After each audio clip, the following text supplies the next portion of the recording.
വലമ്പൂർ അയ്യത്തുകാവിൽ നിന്ന് അകത്തേലേക്ക് പോകുന്ന റൂട്ടാണിത്. ഇതെന്താ റീസൺ എന്ന് വെച്ച് കഴിഞ്ഞാൽ, ഇത് ഞാനിപ്പോൾ വണ്ടി ഓടിച്ചുകൊണ്ട് നിലവിൽ വന്നതാണ് രാത്രി. ആ വണ്ടി സ്പീഡ് കുറവായിരുന്നു, ബട്ട് ഈ ഫ്രണ്ടിലെ ടയർ കൊണ്ടൊന്ന് ഇട്ടിച്ചിട്ട് വണ്ടിയുടെ റിമ്മ് വരെ വളഞ്ഞു പോയി. ഇത്ര മോശപ്പെട്ട ഈ റോഡ് ഇതുവരെ ടാർ ചെയ്യാനായിട്ട് ഇവിടെയുള്ള അധികാരികൾ ശ്രമിച്ചിട്ടില്ല. എന്ത് തോന്നിയാസാണ് ഈ കാണിച്ചു ചെയ്യണമെന്നറിയോ? ഇത്ര ഫണ്ടുണ്ടായിട്ടും ഈ ഒരു റോഡ് ടാർ ചെയ്യുകയാണെങ്കിൽ വണ്ടികൾ നഷ്ടപ്പെടില്ല. ഇപ്പോൾ എൻ്റെ വണ്ടിക്ക് തന്നെ ഇപ്പോൾ ഏകദേശം ഒരു 6,000 രൂപ 7,000 രൂപ ചിലവ് ഇപ്പോൾ നിലവിൽ വന്നിട്ടുണ്ട്. അതുകൊണ്ടാണ് ഈ വീഡിയോ എടുക്കുന്നത്. വെറുതെ പൈസ കട്ടുപിടിക്കാനായിട്ട് ഓരോ ആൾക്കാരുണ്ട്. ഇത് നന്നാക്കിക്കൂടെ?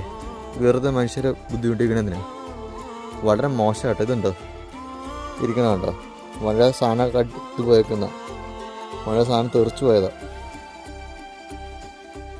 സംഭവം. കണ്ടോ എന്ത് വൃത്തികേടായിട്ടാണ് കാണിച്ചു വെച്ചിരുന്നത്. ഇത് ഇത്ര അധികാരികൾ കണ്ടിട്ടും ഇത് ശരിയാക്കുന്നില്ല. ഇത് ഐക്കനാടാണ് സ്ഥലം, താലൂക്ക് വരുന്നത്. എന്തായാലും വളരെ മോശമാണ്. ഇതുണ്ടല്ലേ ഈ റൂട്ടൊക്കെ കണ്ടില്ലേ?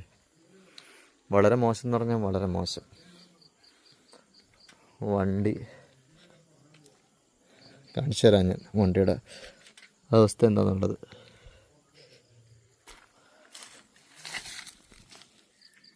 ഇതുണ്ടോ ടയർ ഇപ്പം ഇടിച്ച് കയറി ചളങ്ങി റിമ്മ് വളഞ്ഞിരിക്കണുണ്ടോ? നല്ല നേരം വഴിയാണ് വണ്ടിക്ക് നഷ്ടം ഉണ്ടാക്കാനായിട്ട്. ഇപ്പം എന്തൊക്കെ പോയിട്ടുണ്ടെന്ന് അറിയാൻ പാടില്ല. വണ്ടി ഓടിച്ച് നോക്കുമ്പോൾ പറയാം. ഭാഗ്യത്തിന് വീണ് ചത്തില്ല. വളരെ മോശം തന്നെ.